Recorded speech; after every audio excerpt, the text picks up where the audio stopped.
अस्सलामुअलैकुम व्यूअर्स, आज इस वीडियो में आप लोगों के साथ मैं शेयर कर रही हूँ ये डिज़ाइनिंग सा कुर्ती आप लोग किस तरह से तैयार कर सकते हो कौन जैकेट के साथ। तो चलिए शुरू करते हैं। सबसे पहले यहाँ पे जो मेरी नीचे का फैब्रिक का ये वाला जो हिस्सा है वो मैं कट करके साइड करके रखूँगी। ये मेरी जैकेट की स्लीव्स और नीचे की पार्ट पे जॉइंट होगा। और यहाँ पर जो फैब्रिक मैंने लिया है तकरीबन 1.5 मीटर्स मैंने लिया है और इसका लंबाई भी और चौड़ाई भी 1.5 मीटर्स का है।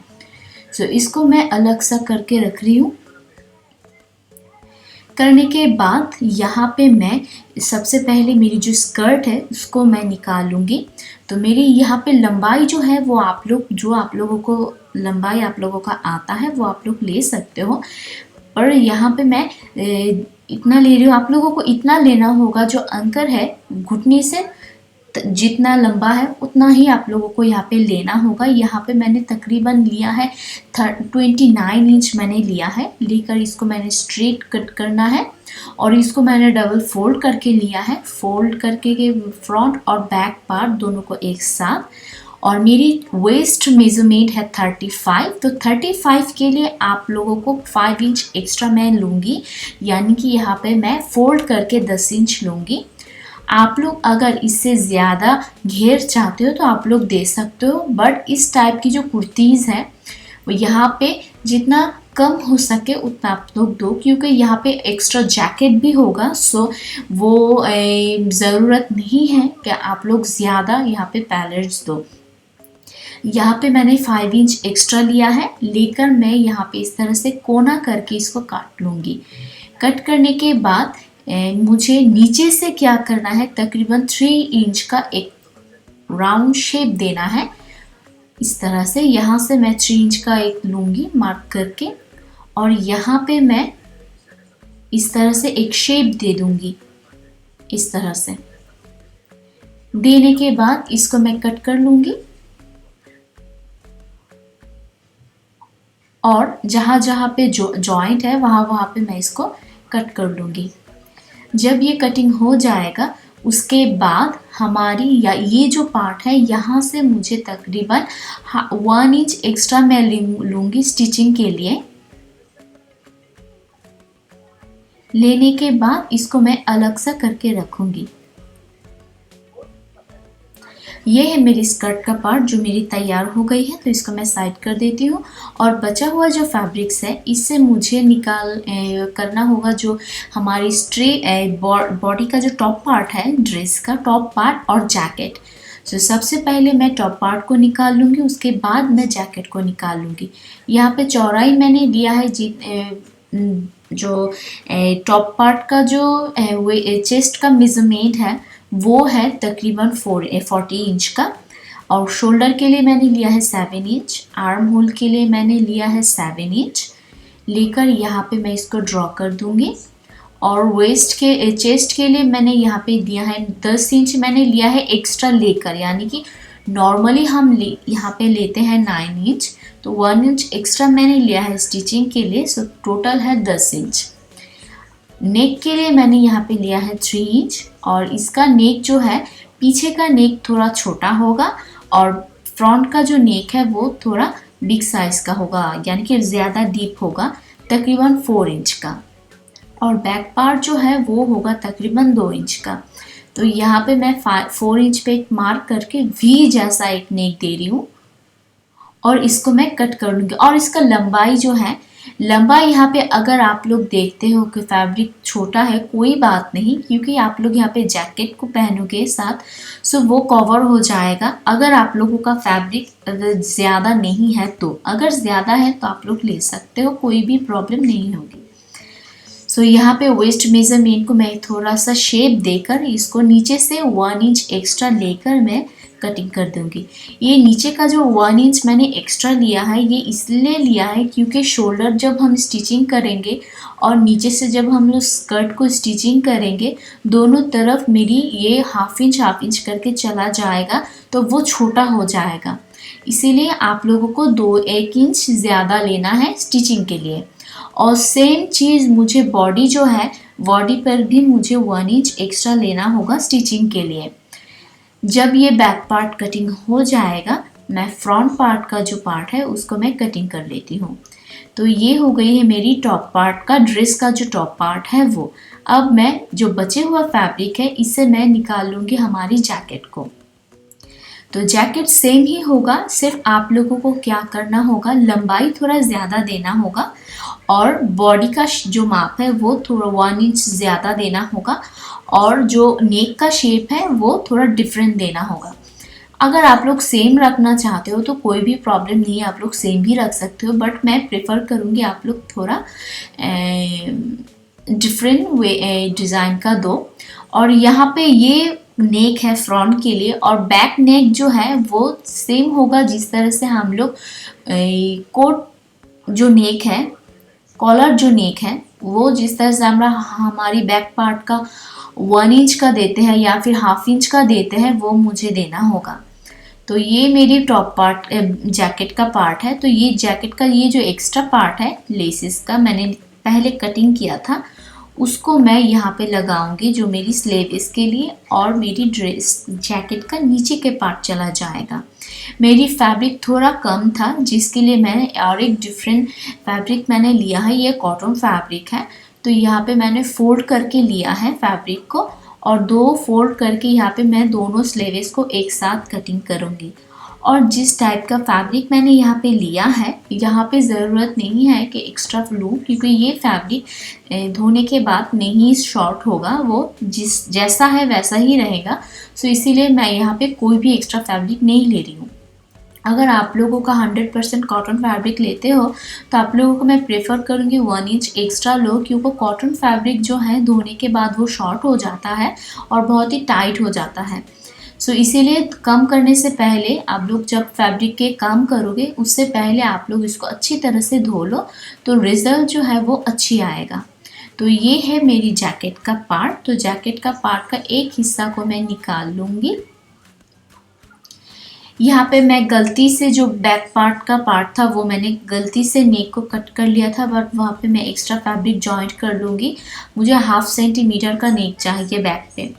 तो यहाँ पे मैं क्या करूँगी, इसका जॉइंट जो है फ्रंट सेंटर का इसको मैं कटिंग कर लूँगी क्योंकि यहाँ पे मेरी खुला हुआ हिस्सा रहेगा, यानी कि जैकेट का सेंटर वाला पार्ट रहेगा। तो यहाँ पे मेरी ऑल फैब्रिक्स जो पैटर्न्स जो है वो है। तो अब मैं आप लोगों को स्टिचिंग का तरीका बताती हूँ। बहुत ही आसानी है, बहुत ही सिंपल सा है। तो चलिए शुरू करते हैं। सबसे पहले हम जैकेट को स्टिचिंग करेंगे। शोल्डर को, फ्रंट और बैक साइड का जो फैब्रिक्स है उसको हम लोग एक साथ सबसे पहले स्टिचिंग करेंगे। करने के बाद यहाँ पे इस टाइप की कुर्ती में मैं प्रेफर नहीं करूँगी कि आप लोग बॉक्रम यूज़ करो, क्योंकि इस टाइप के फैब्रिक पे अगर बॉक्रम यूज़ ना करो तो ही तो अच्छा होगा। क्योंकि ये जो फैब्रिक है ये जॉर्जेट फैब्रिक के जैसे हैं, बट ये थोड़ा इलास्टिक टाइप का है। तो यहाँ पे अगर हम लोग बॉक्रम से काम करते हैं तो रिज़ल्ट जो है वो अच्छा नहीं आती है, और क्योंकि ये बहुत बिग प्रॉब्लम्स होती है जब आप लोग ये इस टाइप के फैब्रिक्स को स्टिचिंग करते हो, क्योंकि इस टाइप की फैब्रिक पे स्टिचिंग नहीं पड़ता है। ऐसे बहुत सारे कमेंट्स मुझे आए हैं कि व्यूअर्स ने मुझे कहा कि क्यों स्टिचिंग नहीं पड़ती है इस टाइप की फैब्रिक जो इलास्टिक होती है। तो आप लोगों के लिए मैं बताना चाहूँगी, जब इस इलास्टिक टाइप की फैब्रिक आप लोग लेते हो तो आप लोग जब स्टिचिंग करोगे सबसे पहले इसको आप लोग खींच के स्टिचिंग करो। जिस तरह से मैं आप लोगों को वीडियो में दिखाऊंगी ठीक वैसे ही आप लोगों को स्टिचिंग करना है, तो देखना स्टिचिंग आएगा। और सेकेंड टिप्स है, जब लोग आप लोग स्टिच करोगे जो स्टिचिंग है वो थोड़ा बिग साइज़ का होना चाहिए। छोटा छोटा स्टिप अगर देते हो तो वो नहीं पड़ेगा, आप लोगों को लॉन्ग स्टिच देना होगा तो यहाँ पे स्टिचिंग पड़ेगा। और एक दूसरा बात, अगर आप लोगों को वैसे भी अगर ये जो मेथड मैंने आप लोगों को बताया है इससे भी अगर नहीं होता है तो आप लोग कॉटन फैब्रिक लेकर नीचे रख के आप लोग स्टिचिंग कर सकते हो।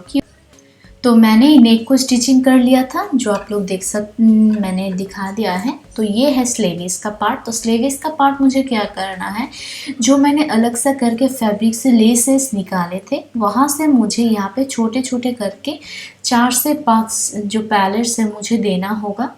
देकर यहाँ पे अगर आप लोग ज़्यादा देना चाहते हो तो आप लोग दे सकते हो, बट यहाँ पे मैं 4 से 5 पैलेट्स में दूँगी। देकर को इसको मुझे तैयार करना होगा। इसी तरह से मुझे दोनों स्लीव्स को स्टिचिंग करना है और इसको मुझे जॉइंट करना है। तो मैं डायरेक्ट इसका जो जैकेट है, जैकेट पे इसको जो अटैच कर लूँगी। उसके बाद यहाँ पे मैं मेरी जो नीचे का पार्ट है, यानी कि जो लेस जैकेट का नीचे का हिस्सा है, उसको भी मुझे स्टिचिंग करना है। जब ये स्लीव्स अटैच हो जाएगा उसके बाद हम स्लीव्स का इस साइड से लेकर, यहाँ से लेकर मैं नीचे की जो बॉडी है जैकेट का, वहाँ तक मुझे यहाँ पे स्टिचिंग करना है। और आप लोग शायद देख सकते हो, जब मैं जो कुर्ती का जो फैब्रिक है, जब वो मैं स्टिच करती हूँ, इस तरह से आप लोगों को खींच के इस तरह से आप लोगों को स्टिचिंग करना होगा। आई होप ये बात आप लोग देखा होगा कि मैं जब भी मैं फैब्रिक पे स्टिचिंग कर रही हूँ, तब मैं इसको खींच के स्टिचिंग कर रही हूँ। और बिग साइज़ का मैंने स्टिचिंग लिया है, आप लोग स्क्रीन पे देख सकते हो। और ये है जो जो जैकेट है, जैकेट का नीचे का हिस्सा। यहाँ पे मेरी जो लेस है वो थोड़ा कम पड़ रहा है, सो इसलिए मैं क्या किया है, 4 से 5 जो पैलेट्स हैं मैं सिर्फ फ्रंट पे मैंने दे रही हूँ। और जो बैक पार्ट है वो मैं सिंपल सा रख रही हूँ, कोई भी पैलेट्स मैं नहीं दे रही हूँ, क्योंकि यहाँ पे थोड़ा शॉर्ट हो रही है मेरी फैब्रिक। अगर आप लोगों का भी ये शॉर्ट होता है फैब्रिक, तो आप लोग क्या कर सकते हो, सिर्फ फ्रंट पे ये पैलेट्स देकर बैक साइड पे स्ट्रेट रख सकते हो। जब ये स्टिचिंग हो जाएगा उसके बाद जो फ्रंट का पार्ट है वहाँ पे आप लोगों को 2 बार फोल्ड करना होगा। फोल्ड करके आप लोगों को यहाँ पे स्टिच करना होगा। यहाँ पे आप लोगों को इस तरह से 2 बार फोल्ड करके एक बॉर्डर से तैयार करना होगा दोनों तरफ। और आखिर में आप लोगों को क्या करना, अगर आप लोग इस तरह से इसको रखना चाहते हो तो इस तरह से भी रख सकते हो, या फिर जो नेक का एंडिंग है वहाँ पे आप लोग होल्स भी लगा सकते हो, बटन्स। ये है ड्रेस का टॉप पार्ट। तो यहाँ पे मैंने क्या किया है, शोल्डर को स्टिच करके नेक जो है मैंने स्टिच कर लिया है। जो स्टिच मैं अब आर्म होल पे दे रही हूँ, ये मेरी फोल्डिंग फूट है, सो इसको ऑटोमेटिकली इसको फोल्ड करके स्टिचिंग होती है।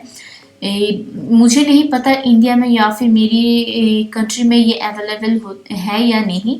आई थिंक ये अवेलेबल होना चाहिए, क्योंकि जो बिग साइज़ की जो फैक्ट्रीज़ होती है वहाँ पे ये टाइप की जो फोल्ड्स है ये यूज़ होती है। तो आप लोगों को जो जहाँ पे सिलाई मशीन्स का दुकान है वहाँ पे आप लोगों को जाके इसको पूछना चाहिए, और इसका पिक्चर आप लोग चाहो तो इसको खींच कर ले जा सकते हो और उसको दिखा सकते हो, क्योंकि हर एक कंट्री में डिफरेंट सा नेम्स होती है फूड्स की। बेसिकली ये इसको यूके में इसको कहते हैं फोल्डिंग फूड, क्योंकि ये ऑटोमेटिकली फोल्ड होती है, इसलिए इसको फोल्डिंग फूड कहते हैं। और ये है मेरी स्कर्ट का पार्ट। स्कर्ट का पार्ट को मैं फ्रंट पे right side face to face रख के यहाँ पे मैं स्टिचिंग कर रही हूँ, और इसी तरह से मुझे दोनों साइडों पे स्टिचिंग करना होगा। जब ये स्टिचिंग हो जाएगा उसके बाद मैं आप लोगों को दिखाऊंगी इसको जॉइंट किस तरह से करना होगा। तो यहाँ पे मेरी ये स्टिचिंग हो गई है, अब मैं इसको जॉइंट करके दिखाती हूँ। ये है मेरी स्कर्ट और ये है मेरी टॉप पार्ट। तो सबसे पहले ये जो जॉइंट है, इस जॉइंट के साथ मैं इसको same to same face to face रखेंगे, इस तरह से रख के इसको पिन से ब्लॉक करेंगे। सेम चीज़ मुझे दूसरा साइड में भी करना होगा। उसके बाद मेरी जो टॉप है, टॉप का मिडिल और जो स्कर्ट है, स्कर्ट का मिडिल जो है सेंटर वाला पार्ट है, उसको मुझे फेस टू फेस रखना है। मैं आप लोगों को दिखाती हूँ किस तरह से। तो इससे होगा क्या, आप लोगों का जो पैलेट्स है वो चारों तरफ से सही से आएगा, कहीं भी कम या फिर ज़्यादा नहीं होगा। तो ये है मेरी स्कर्ट हो गई है। तो अब मैं इसका मिडिल निकाल के इसको ऊपर इस तरह से रख के अब मैं इसके छोटे छोटे करके पैलेट्स दूंगी। तकरीबन फ्रंट पे होगा 6 पैलेट्स और बैक पार्ट पे होगा 6 पैलेट्स, यानी कि यहाँ पे तकरीबन मैं 1/2 इंच के जैसे फैब्रिक्स मैंने फोल्ड करके यहाँ पे पैलेट्स किए हैं। तो इसी तरह से मुझे इसको कंप्लीट करना है और बैक पार्ट पे भी इसको पैलेट्स देना होगा। जब ये हो जाएगा आप लोगों को सिर्फ ये जो ब्राउन है इसको स्टिच करना होगा। जब ये आप लोग स्टिच करोगे तो ये फिनिश हो जाएगा। और इसका ड्रेस का जो नीचे का हिस्सा है मैं वहाँ पे कोई भी स्टिचिंग नहीं करूँगी, क्योंकि यहाँ पे जो टाइप का फैब्रिक है ये ज़रूरत नहीं है नीचे से आप लोग कोई भी स्टिच करो, सो इसलिए मैंने यहाँ पे कोई भी स्टिच नहीं दिया है। बट आप लोग जो फैब्रिक भी लो जहाँ से धागे निकालते हैं उस टाइप की फैब्रिक से, या फिर कॉटन फैब्रिक अगर हो तो उसको ज़रूर बॉर्डर तैयार करना। तो इसी तरह से मेरी ये ड्रेस तैयार हो गई है। आई होप गाइस ये वीडियो आप लोगों को अच्छा लगा होगा। इसका फिनिशिंग लुक भी आप लोगों को मैं दिखा देती हूँ ये कितना अच्छा सा आया है।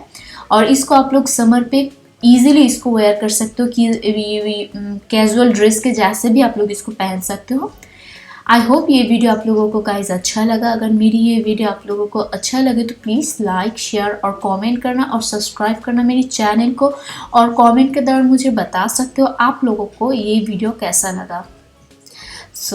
अगर जो लोग नए हों उन लोगों को मैं रिक्वेस्ट करूँगी प्लीज़ मेरे चैनल को सब्सक्राइब करना और पास में जो बेल आइकन है उसको ज़रूर क्लिक करना, तो सबसे पहले नोटिफिकेशन आप लोगों के पास चला जाएगा। Thank you so much. अल्लाह हाफिज़, बाय।